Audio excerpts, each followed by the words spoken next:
Overwatch is set to launch in just a couple weeks, so we thought it might be a good idea to get you all prepared for the game's chaotic battles by putting together a rundown of the game's heroes broken down by archetype.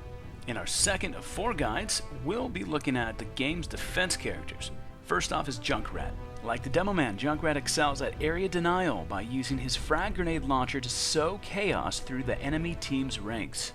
It's incredibly hard to make a coordinated push while trying to weave around Junkrat's bouncing bombs. Keep in mind that bombs fired by the frag launcher will explode on their 3rd bounce, so take advantage of those extra bounces to hit things outside of your line of sight. The indirect fire of Junkrat's bombs make them particularly great for taking out siege-up bastions without taking return fire. However, you're likely to have a tough time if there's a Pharah on the enemy team. Nailing an airborne Pharah with a bomb isn't easy. Junkrat can also place a concussion mine down that he can manually detonate to blow up unsuspecting foes, or use for mobility by jumping over his own mine and blowing himself up. Don't worry, he can't harm himself by doing this. Concussion mine actually pairs really well with Junkrat's next ability, the Steel Trap. Foes that trigger Junkrat's Steel Trap take damage over time and find themselves immobilized for the duration. But who's got time for that? Place a mine down with a trap and detonate it as soon as you learn that an enemy has triggered it. As you might imagine, your launcher isn't so hot in close quarters combat, so toss your trap at the opponent's feet, throw a bomb on top, and blow them away. Finally, you got Junkrat's ultimate, Rip Tire. Once activated, Junkrat unleashes a motorized tire bomb that can manually guide towards his enemies for a deadly surprise. Junkrat remains vulnerable wherever he is while he's channeling his ultimate, so keep that in mind before you let her rip.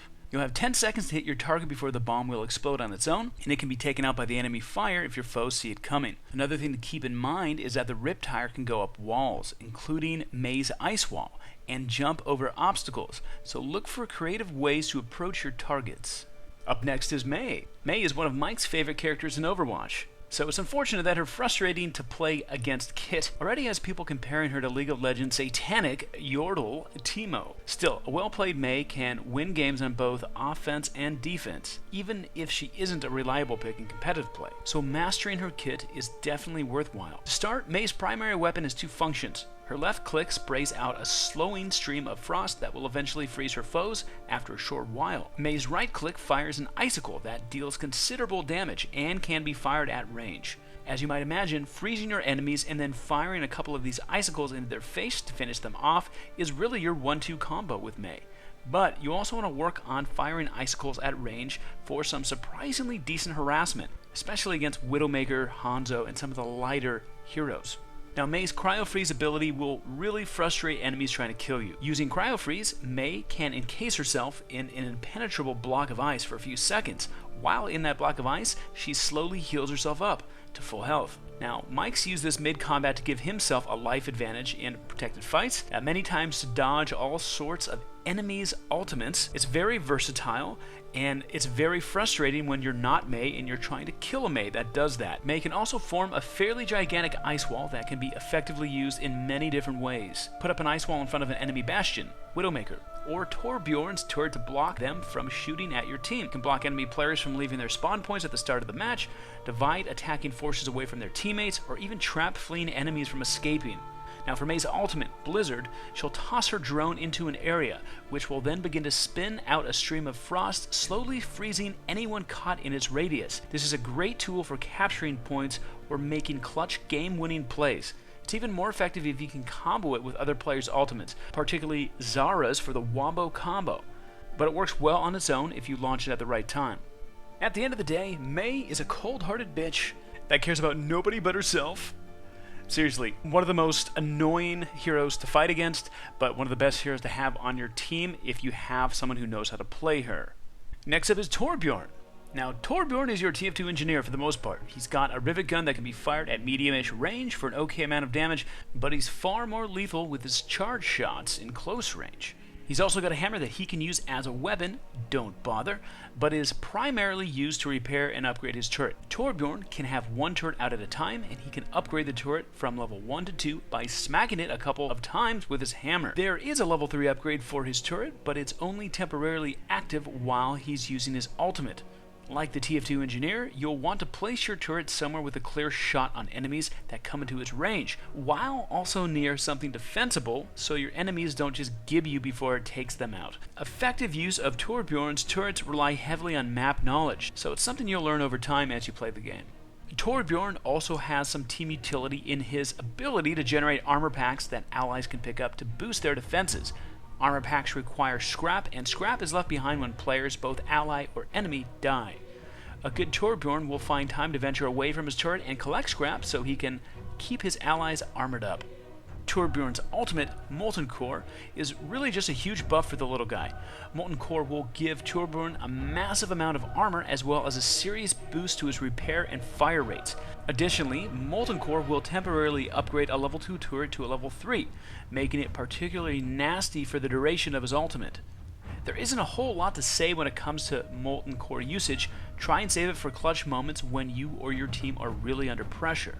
Unlike Torbjorn, Bastion is the turret. Bastion's a pretty straightforward character. In Recon Walking mode, Bastion has access to a fairly weak SMG that works okay for defending himself in a pinch. Think Soldier 76, but a little bit less damage. Ideally though, you want to be doing most of your combat in Sentry turret mode. In this mode, Bastion can fire his Gatling gun and really lock down an area, especially if he's supported by his group. Get a Mercy buffing and healing him, and a Reinhardt shielding him, and you've got an extremely tough nut to crack that will murder your whole team for trying. Granted, Bastion takes double damage from behind while in Sentry mode, and he's got an exposed core behind him that serves as his headshot location, which is a prime target for flanking characters such as Tracer or Reaper. It's best to find a location against a wall to reduce your chances of someone sneaking up behind you or taking you out. If you do take a huge spike of damage, you can use his ability Self-Repair for a channeled self-heal, but you'll want to try and get yourself out of harm's way first before you begin channeling it. Now, Bastion's ultimate transforms him into a treaded tank with a massive cannon which fires explosive shells. There's not a whole lot of nuance to it. Roll around, shoot enemies, profit. Despite his simple and straightforward effectiveness, Bastion has a couple of key weaknesses players should keep an eye out for. As we've noted earlier, he's exceptionally vulnerable to flanking attacks from characters.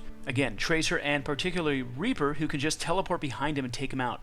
Other characters such as Junkrat can put a lot of pressure on him by lobbing grenades at him out of line of sight. Another character you'll want to watch out for is Genji. If Genji goes into his deflect stance, do not shoot him.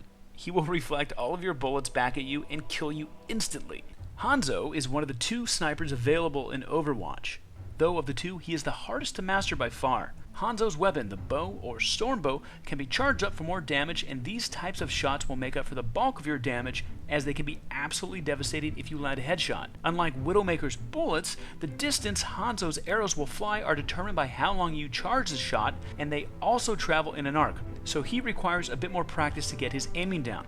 Now make sure you use Hanzo's wall climb passive to scale up walls, just hold jump, in order to get yourself up to an optimal perch. Hanzo can also fire a sonic arrow into an area which grants visibility of all targets in its radius for a short while. It's not as strong as Widowmaker's infrared sight, but it's also available more often. Sonic arrows also do damage and will stick to their targets, so it's a great idea to hit some targets with it in order to keep tabs on their movements if you don't think you'll be able to take them out. Another aspect of Hanzo that will require a good deal of practice is the use of his Scattershot ability. Scattershot allows Hanzo to fire an arrow that fragments and ricochets off of surfaces. It won't fragment if you hit a target directly, so you'll always want to aim for a surface of some sort. Scattershot has the highest damage potential in small rooms or tight corridors, so be on the lookout for opportunities in these areas. Now, Hanzo's ultimate, Dragon Strike, can be challenging to use effectively, but not nearly as much of the rest of his kit. Dragon Strike fires an arrow that transforms it into a gigantic spirit dragon that will take out anything in its path as it flies through the map in the aimed direction. This arrow can be fired through walls, and the dragon itself can pass through any object or barrier in the game. Dragon Strike is an exceptional tool for getting the enemy to scatter off of a control point or payload, but it can also snag you some monster kills if you can set it up to surprise your enemies, i.e. flanking or getting them from the side. Most players will expect an enemy Hanzo to shoot out a Dragon Strike head on into a coordinated push, but if you manage to find a flanking angle, particularly through a wall, or catch an enemy team off guard and take them all out before they can properly react, it's GG. Next up is Widowmaker. Widowmaker is significantly more straightforward than Hanzo, so if you enjoy sniping but want something a bit easier, your best bet is Widow. Not exactly easy, but still more straightforward. You're not going to have an arc to your shots. Your shots are going to be more direct, unlike Hanzo, which you have to account for. Now, Widowmaker's rifle has two modes, Assault and Sniper. In Assault mode, Widowmaker fires fully automatic, but this is really only a good idea in close range, or when you're kiting a target away from you. In Sniper mode, your rifle charges up a short period to maximum power and resets between shots. You'll want to let it charge to full on most targets, but you can fire at lower charges to finish off an enemy player if you're confident that you got enough damage to do it at the current charge level. Widowmaker's primary form of mobility is her grappling hook. She can't scale up walls like Hanzo, but she can quickly find herself in a perch almost anywhere on the map or escape from a sticky situation via her use of her hook. Now, Venom Mines work similar to Junkrat's concussive mine, except that they are triggered by proximity and deal damage over time, poison gas, instead of burst damage up front. Use Venom Mines primarily to guard your flank when sniping.